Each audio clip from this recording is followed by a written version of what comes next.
The finals.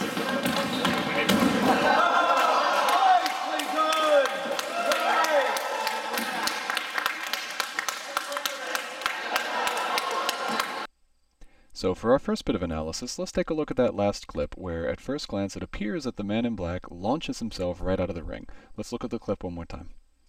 The finals. So let's slow this clip down a bit and break down what led to this very amusing outcome.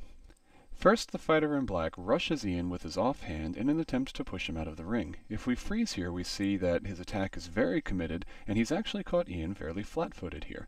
Now, the arm-to-arm contact is likely giving him a sensation of resistance, which makes him feel like he has good purchase to continue his push. However, Ian shifts his weight onto his right leg and, more critically, turns his hips. You can already see the balance of power here is shifting, and the attacker in black is already beginning to stumble. Now, if we advance the clip a little further, we see that the attacker in black was clearly expecting to meet resistance and, having found none, sails out of the ring. What is interesting to note here is that Ian did not limbo backwards or otherwise try to meet the attack, but maintained his balance and posture with a turning of the hips, and thus was still standing at the end of the fight.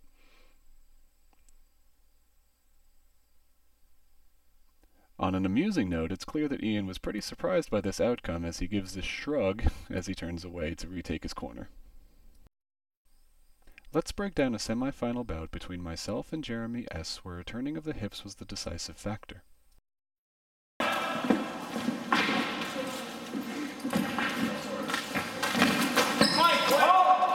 For a slow-mo breakdown of this bout, we have myself on the left in red and Jeremy on the right in black. As we freeze frame, you can see he is suppressing my dagger with his left hand and has caught me with my right leg and right arm as well as my shoulder fairly extended, and I am not in the very grounded position.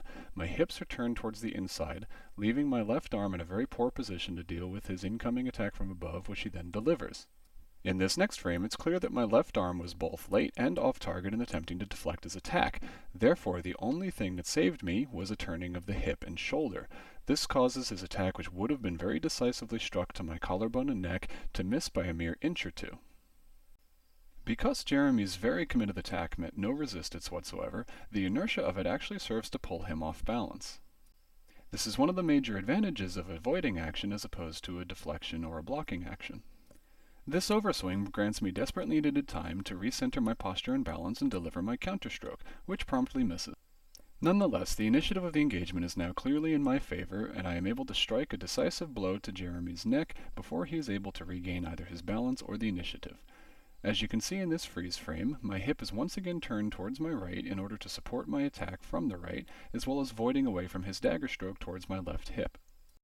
Against such a skilled and committed opponent, these body mechanics were a critical factor in permitting me to both survive the engagement as well as be able to exploit minute opportunities in my opponent's movements. As you can see from one more run through of this bout at full speed, this stuff all happens awfully damn fast.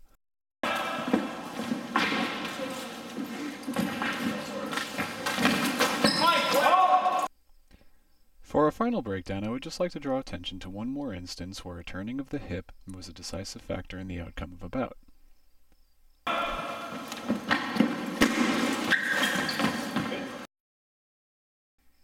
In this first freeze frame, I'd like you to note the position of my right shoulder in relation to both my body as well as my opponent.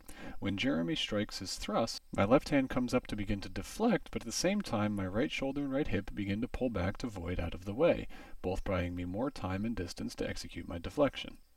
His attack was actually so close that if you look closely you can see that his dagger has popped my spalder up on my right shoulder. If I had not withdrawn that shoulder, it would have almost certainly have been struck. Another benefit to pulling my hip back is it is a coiled spring that allows me to then launch off and deliver the killing blow to Jeremy's belly.